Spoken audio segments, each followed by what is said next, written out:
Poznáte to.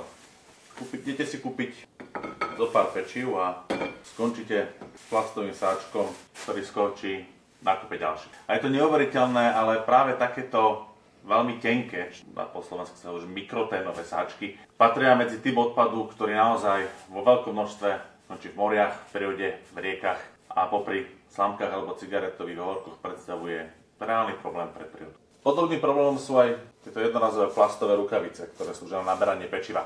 Ich využitie je na takých 10 sekúnd a dokážu ich nahradiť obyčajné kovové kliešte. A tieto jednorazové tenké plasty nie sú ohrozením životného prostredia. Oni predstavujú ohrozenie aj nášho zdravia, pretože sa rozpadajú na mikroplasty, ktoré slúžia aj na prenos rakovinotvorných látok do nášho tela, takže prispievajú žiaľ k vzniku rakoviny. Alternatívy existujú, sú úplne jednoduché, používali ich už naši starí rodičia.